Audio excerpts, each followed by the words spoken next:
2025 तक भारत होगा टीबी मुक्त। बदायूं सांसद संघमित्रा मौर्य ने गांव खितौरा के प्राथमिक स्वास्थ्य केंद्र का निधि से मरम्मत के बाद फीता काट कर लोकार्पण किया।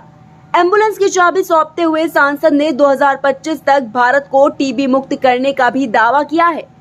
लोकार्पण के दौरान सांसद संघमित्रा मौर्य ने कहा, टीबी के मरीज को जांच के लिए सहसवान सीएचसी नहीं जाना होगा। अस्पताल में जांच से लेकर सभी दवाइयां उपलब्ध कराई जाएंगी।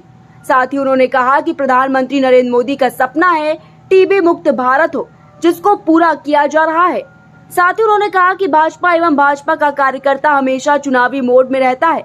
2024 में नरेंद्र मोदी के नेतृत्व में सरकार बनाएंगे। वहीं इस मौके पर सदर विधायक महेश चंद्र गुप्ता ने भी सरकार की उपलब्धियां गिनाई और कहा कि स्वास्थ्य सुविधाएं लगातार बेहतर हो रही हैं।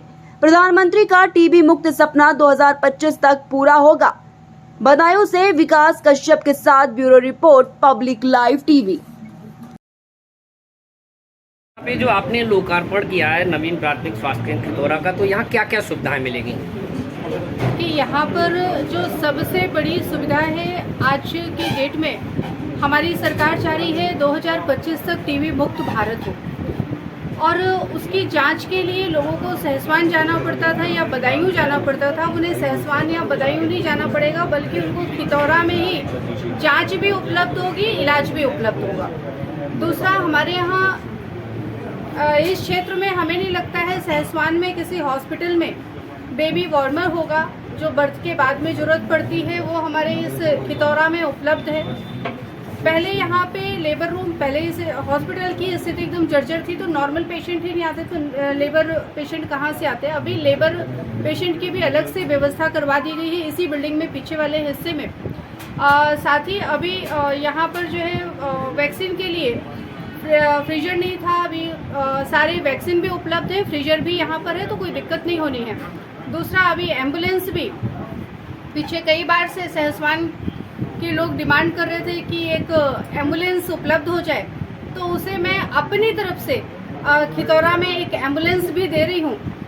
मेरा प्रयास है कि जितना स्वास्थ्य लाभ लोगों को मिल सके उतना अच्छा होगा, और उसी स्वस्थ भारत का जो हम निर्माण कर रहे हैं एक स्वस्थ मानव के माध्यम से ही होगा, तभी इस देश के यशस्वी प्रधानमंत्री आदरणीय नरेंद्र भाई मोदी का सपना साकार होगा। तो हम सब उनके सपनों को साकार करने में निरंतर प्रयासरत हैं। इसके बाद इस्लाम नगर भी आपका दौरा है, वहाँ जी, वहाँ पर भी एक शुभारंभ होना है, वहाँ भी पहुँचेंगे और लगातार निरंतर अब जिले में ही या हम कहें अपनी लोकसभा में ही कहीं ना कहीं कुछ ना कुछ स्वास्थ्य से संबंधित कार्यक्रम होते रहेंगे। और अभी बहुत जल्द ही बदायूं को एक और सौगात देने में हम लगे हुए हैं। एक बड़ा प्रोजेक्ट प्राइवेट अपने स्तर से लाने के लिए प्रयासरत हैं, तो बहुत जल्द वो आएगा, तभी मैं बोलूंगी, अभी नहीं, लेकिन हाँ लगे हुए हैं, वो भी जल्द ही मिल जाएगा 24 से पहले। अच्छा, अक्सर ऐसा देखने को मिलता है जहाँ भी प्रसव केंद्र है वहाँ पर्याप्त मात्रा में दवाएं उपलब्ध नहीं हो पाती हैं, तो बाहर मेडिकल से उनको खरीदना पड़ता है। यहाँ पर ऐसी कोई दिक्कत नहीं आएगी, यहाँ पर सभी दवाएं उपलब्ध हैं, और जो लगेगी नहीं है वो उपलब्ध करवाई जाएंगी। अच्छा, देखने को मिला है उगैती से खंडुआ 5 किलोमीटर मार्ग प्रधानमंत्री ग्राम सड़क योजना के अंतर्गत उसका नवीनीकरण हुआ था, लेकिन 3 महीने में 30 करोड़ की लागत से बनी सड़क उखड़ गई, तो इसके लिए क्या कहेंगे आप? अगर प्रधानमंत्री सड़क योजना के माध्यम से वो सड़क बनी और 3 महीने में उखड़ गई है, ये अभी हमें आपके माध्यम से जानकारी हो रही है, उसकी मैं जांच कराऊंगी, क्योंकि प्रधानमंत्री सड़क योजना बहुत ही जिम्मेदारी के साथ बनाया जा रहा है और वो जल्दी उसमें कार्य करने की भी नौबत ना ये स्थिति हो रही है। और अगर 3 महीने में उखड़ी है तो निश्चित तौर पर जिन्होंने कार्य करवाया है ऐसे ठेकेदारों पर कार्यवाही भी होगी और वो पुनः कार्य वहां पर होगा। भारतीय जनता पार्टी ने आगामी लोकसभा 2024 को लेकर विशेष तौर पे तैयारियां शुरू कर दी है, क्या लगता है इस बार बदायूं में आपको? भारतीय जनता पार्टी हर वक्त चुनावी मूड में रहती है। 24 कोई नया नहीं, पार्टी हमेशा कमर कसी होती है। जब भी कोई भी चुनाव आता है, हम सारे भारतीय जनता पार्टी के कार्यकर्ता क्षेत्र में लगातार रहते हैं, तो कोई चुनाव हम लोगों के लिए नई चीज नहीं होती है, बस थोड़ी सी सक्रियता बढ़ती है और 24 में पुनः बदायूं में कमल खिलेगा।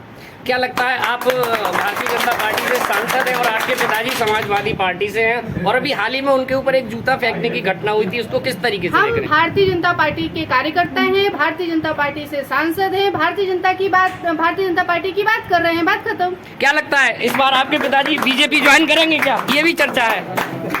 हम चर्चाओं में नहीं अपनी बात करते हैं।